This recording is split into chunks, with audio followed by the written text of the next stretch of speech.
तो दोस्तों आज हम फिर लेकर आए हैं आपके लिए देश और दुनिया की सभी ताज़ा और बड़ी खबरें। आज की सबसे पहली और बड़ी खबर हम आपको बताएंगे। वायनाड में बोले राहुल गांधी, सभी किसानों को कृषि कानून की डिटेल पता चलेगी तो देश में लगेगी आग। इसी के साथ अगली बड़ी खबर हम आपको बताएंगे। कृषि कानून की संवैधानिक वैधता पर सवाल, सुप्रीम कोर्ट का केंद्र को नोटिस। इसी के साथ अगली बड़ी खबर हम आपको बताएंगे। किसानों की मांग को लेकर 30 जनवरी से अन्ना हजारे शुरू करेंगे आंदोलन, समर्थकों से की अपील। इसी के साथ अगली बड़ी खबर हम आपको बताएंगे।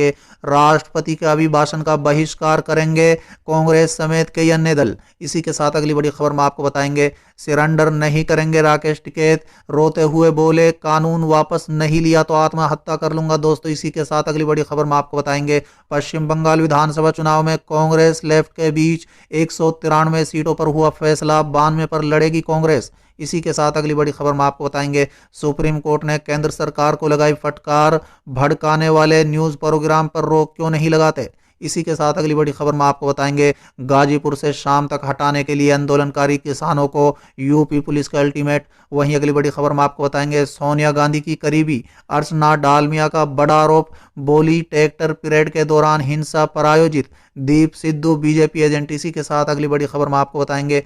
योगी सरकार को अकेले चुनौती देंगे नीतीश, यूपी में आरसीपी के बजाय इस बार त्यागी संभालेंगे कमान। वहीं अगली बड़ी खबर में आपको बताएंगे। किसान मोर्चा की इमरजेंसी मीटिंग, कहा रची गई साजिश प्रदर्शन से हिल गई है सरकार।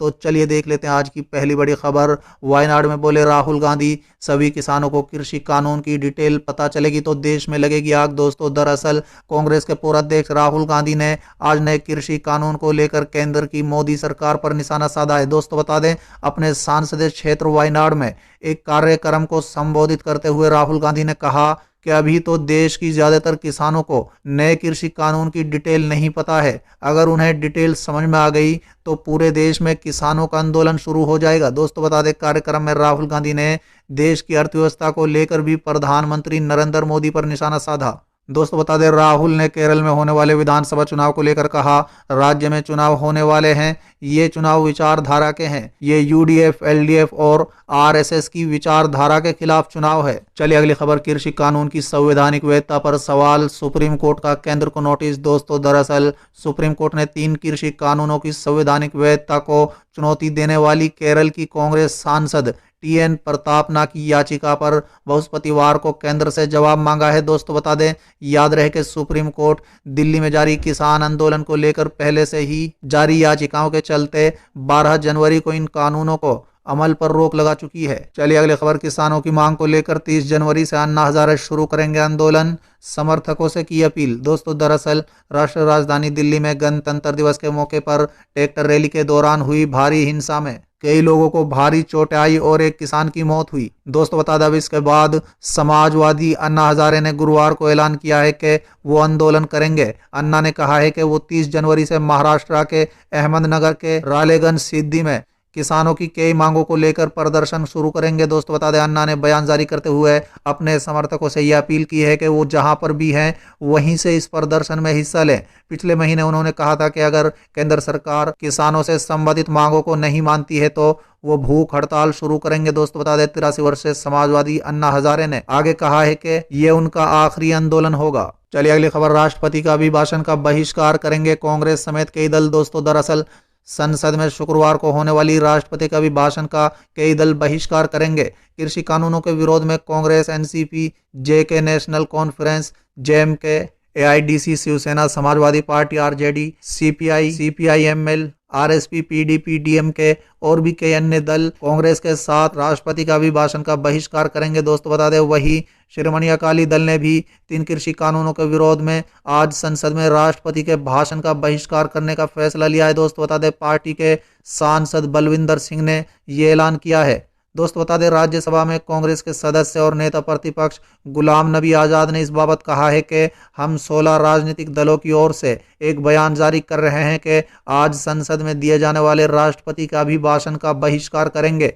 इस फैसले के पीछे प्रमुख कारण यह है कि कृषि कानून को विपक्ष के बिना सदन में जबरदस्ती पास किया गया। दोस्तों बता दें, आजाद ने कहा है कि राष्ट्रपति के संसद की संयुक्त बैठक के संबोधन का 16 विपक्षी दल किसानों के मुद्दे को लेकर बहिष्कार करेंगे। उन्होंने कहा है कि गणतंत्र दिवस के दिन हिंसा के मामले में केंद्र की भूमिका की जांच की मांग की है। दोस्तों बता दें, परंपरा के अनुसार संसद सत्र की शुरुआत राष्ट्रपति का अभिभाषण से होगी।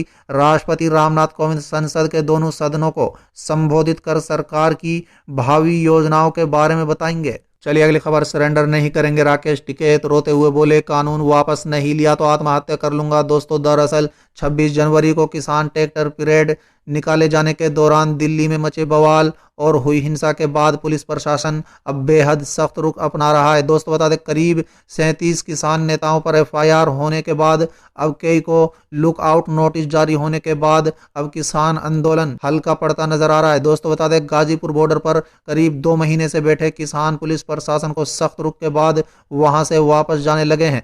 दोस्तों बता दें, वहीं यहाँ के किसान आंदोलन का नेतृत्व कर रहे किसान नेता राकेश टिकैत से भी प्रशासन की कई दौर की वार्ता हो चुकी है। हालांकि रिपोर्ट्स आ रही थी कि राकेश टिकैत पुलिस के सामने सरेंडर करने वाले हैं, लेकिन उन्होंने स्पष्ट कर दिया है कि वो सरेंडर नहीं करेंगे। दोस्तों बता दें, फिलहाल यहाँ हलचल तेज है, सड़क के दोनों ओर भारी संख्या में पुलिस बल मौजूद है। दोस्तों बता दें, आला अफसर अभी टिकैत और अन्य नेताओं से बात करने पहुंचे हैं। इसके बाद गाजियाबाद के डीएम सिटी शैलेंद्र सिंह ने कहा है कि राकेश टिकैत को कानूनी नोटिस दिया गया है कि वो सड़क को खाली कर दें, क्योंकि सड़क को अवरोध करना कानूनन गलत है। उन्हें सोचने का वक्त दिया गया है। दोस्तों बता दें, राकेश टिकैत ने रोते हुए मीडिया से कहा है कि मेरे किसानों को मारने की कोशिश की जा रही है, मैं यहाँ से खाली नहीं करूँगा, हमें मारने की साजिश की जा रही है, ये वैचारिक लड़ाई है, किसानों के साथ अत्याचार किया जा रहा है। उन्होंने कहा है कि अगर कानून वापस नहीं हुआ तो मैं आत्महत्या कर लूंगा। दोस्तों बता दें, शाम 7:15 बजे राकेश टिकैत ने यहां अनशन करने का ऐलान कर दिया है। उन्होंने कहा है कि अब मैं पानी तभी पीऊंगा जब गांव से पानी आएगा। देश ने मुझे झंडा दिया है, पानी भी देगा। प्रशासन ने हमारी सभी सुविधाएं हटा दी हैं, लेकिन हम यहां से नहीं हटेंगे। चलिए अगली खबर, पश्चिम बंगाल विधानसभा चुनाव को लेकर कांग्रेस लेफ्ट के बीच 193 सीटों पर हुआ फैसला, 92 पर लड़ेगी कांग्रेस। दोस्तों दरअसल पश्चिम बंगाल में विधानसभा चुनाव को लेकर राजनीतिक पार्टियों की तैयारियां जोरों पर हैं। दोस्तों बता दें, पश्चिम बंगाल विधानसभा चुनाव में सीट बंटवारे के लिए कांग्रेस और वाम दलों के बीच दूसरे दौर की बातचीत गुरुवार को हुई। अब तक 193 सीटों पर बात हो चुकी है। दोस्तों बता दें, कांग्रेस नेता अधीर रंजन चौधरी ने इसकी जानकारी दी है। दोस्तों बता दें, कांग्रेस और वाम दलों के बीच अभी तक हुए समझौते के अनुसार कांग्रेस 92 सीटों पर चुनाव लड़ेगी, जबकि लेफ्ट पार्टियां 101 सीटों पर चुनाव लड़ेंगी।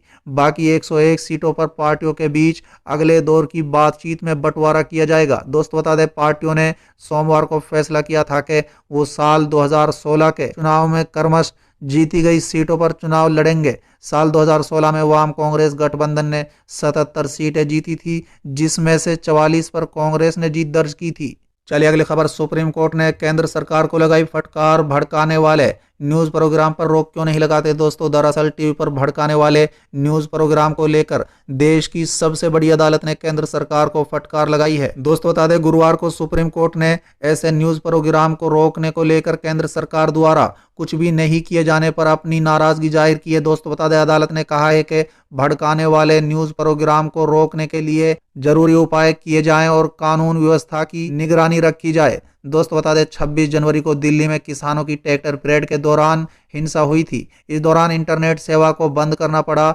इस संदर्भ में सुप्रीम कोर्ट निष्पक्ष और सच रिपोर्ट न होने को लेकर चिंतित नजर आया। दोस्तों बता दें, अदालत की तरफ से कहा गया है कि समस्या तब खड़ी होती है जब इसका इस्तेमाल दूसरों को उकसाने के लिए किया जाता है। दोस्तों बता दें, इस मामले में केंद्र सरकार की तरफ से सॉलिसिटर जनरल तुषार मेहता अदालत में उपस्थित है। Chief justice S A Bobde की अध्यक्षता वाली बेंच ने तुषार मेहता से कहा है कि सच्चाई ये है कि कुछ ऐसे प्रोग्राम हैं जिसकी वजह से भावनाएं भड़कती हैं और सरकार के तौर पर आप इसे लेकर कुछ भी नहीं कर रहे हैं।